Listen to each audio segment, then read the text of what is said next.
તેથી ભગવાને કહ્યું સવારમાં જે દર્શન કરવા જાય છે એ અજ્ઞાનતાથી કરેલા પાપોમાંથી ભગવાન શંકરજી સવારમાં તેને મુક્ત કરે છે. આ ભગવાન મહર્ષિ વેદવ્યાસજીના વચનો છે.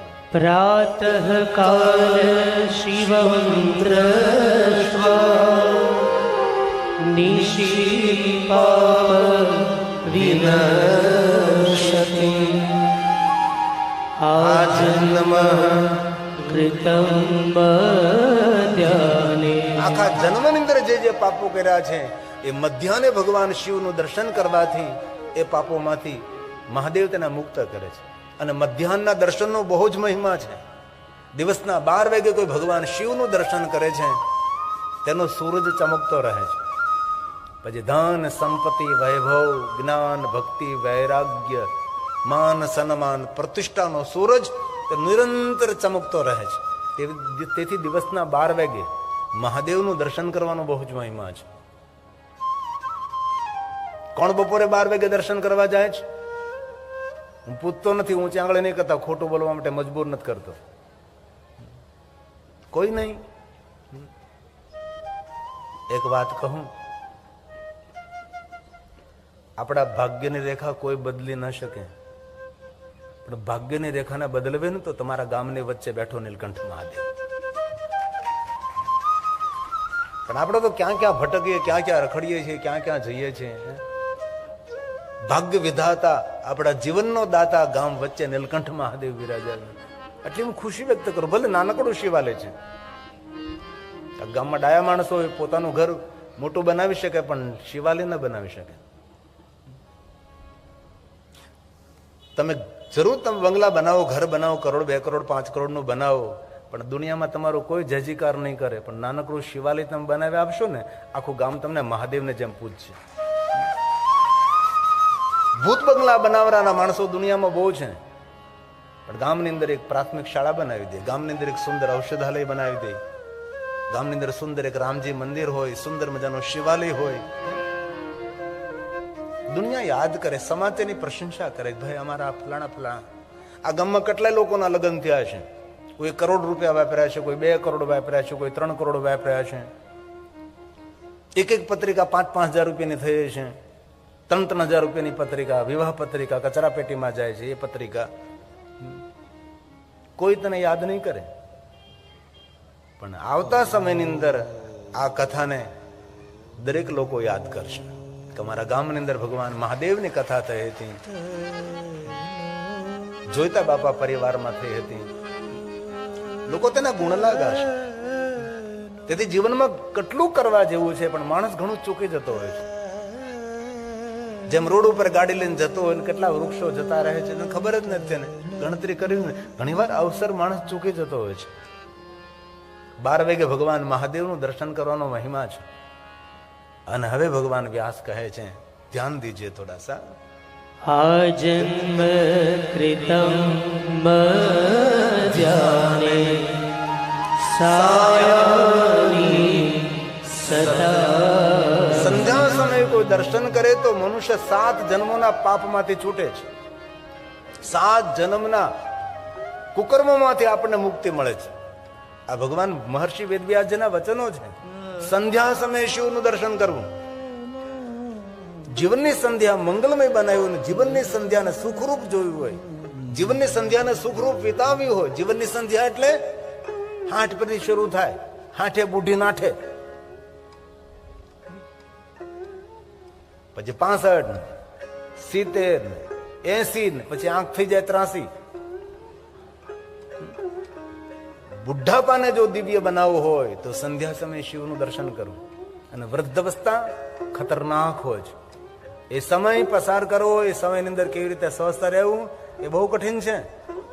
વૃદ્ધાવસ્થાને જો મંગલમય બનાવ્યું હોય તેને સંધ્યા સમયે શિવનું દર્શન કરવું. મહાદેવનું દર્શન કરવાનો પ્રાતકાલે જરૂર મહિમા છે. મધ્યાહને પણ મહાદેવનું દર્શન કરવાનો મહિમા છે. પણ મહાદેવનું દર્શન કરવાનો મહિમા અધિકમાં અધિક હોય તો સંધ્યા સમય છે. શિવ કોણ છે? શિવ જ્યોતિ છે. જ્યોતિની જરૂર ક્યારે પડે આપણને? જ્યારે સૂર્ય અસ્ત થતો હોય ત્યારે, અંધકારનો પ્રારંભ થતો હોય ત્યારે આપણને પ્રકાશની જરૂર પડે. શિવ કોણ છે? પ્રકાશ છે. શિવ કોણ છે? જ્યોતિ છે. વૃદ્ધ અવસ્થા એ સંધ્યાનું ટાણું છે. મૃત્યુ એ રાત્રિ છે, એ અંધકાર છે. અંધકારમાં પ્રકાશ મેળવવા માટે સંધ્યા સમયે ભગવાન શિવનું દર્શન કરો. ભલે તમે પ્રાતકાલ ન જઈ શકો, કારણ કે ઘણા બધા કામો હોય. આત્મકલ્યાણ કરતા બીજા ઘણા બધા આપણી પાસે કામો છે ને, ઘણી બધી વ્યવસ્થાઓ આપણે કરવાની છે. આત્મકલ્યાણ માટે આપણે કાંઈ કરવાનું નથી. જે આત્મકલ્યાણ માટે કાંઈ પણ નથી કરતો એ આત્મઘાતી છે. ઝેર પીને અગ્નિસંસ્કાર કરીને મરી જાય એ આત્મઘાતી નથી. તો લખાયેલું છે, ગયો તો ગયો. નહીં કરવી જોઈએ આત્મહત્યા. આત્મહત્યા કરવાના વિચાર કરવા માત્રથી માણસને 100 ગાયોની હત્યા કરવાનો પાપ લાગે છે. કોઈ એમ કહે ને કે હવે મારે કરજો થઈ ગયો છે, મને ઘરમાં બહુ દુઃખ છે, દુઃખ સહન નથી થતું, હવે મારે આત્મહત્યા કરી લેવી છે. એવી આત્મહત્યા કરવાનું બોલવા માત્રથી માણસને 100 ગાયોની હત્યા કરવાનો પાપ લાગે છે.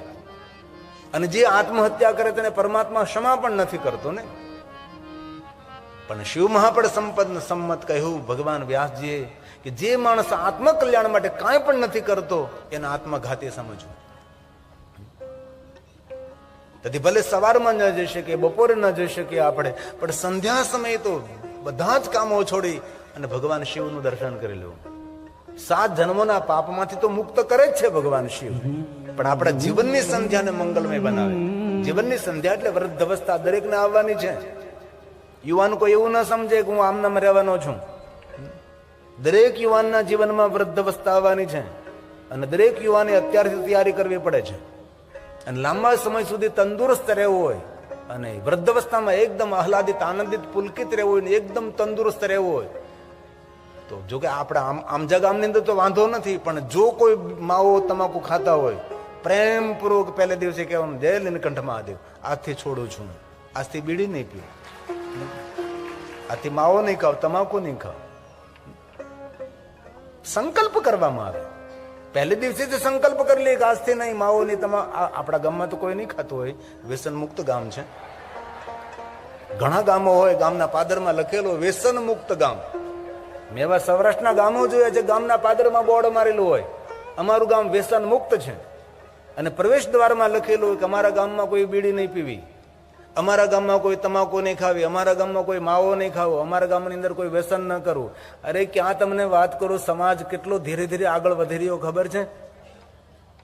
એ ગામની કોઈ દીકરીની સગાઈ થાય તો બીજા ગામના લોકો આવે તો તેની મીટિંગ ગામના 5 માણસો કરે અને કહે કે ભાઈ તમે જાન લઈને અમારા ગામમાં આવવાના છો, પણ અમારી ગામના એટલા નિયમો છે, અમારી ગામમાં તમે જાન લઈને આવો ત્યારે એટલા નિયમો તમારે પાલન કરવાના છે. અમારે કપાસની ખેતી છે, અમારા બધાના ઘરમાં રૂ છે, એટલે તમે અમારા ગામમાં જયારે જાન લઈને આવો ત્યારે ફટાકડા નહીં ફોડી શકો. તમે જયારે અમારા ગામમાં આવો છો તો અમારા ગામમાં બીડી પીવાની સખત મનાય છે.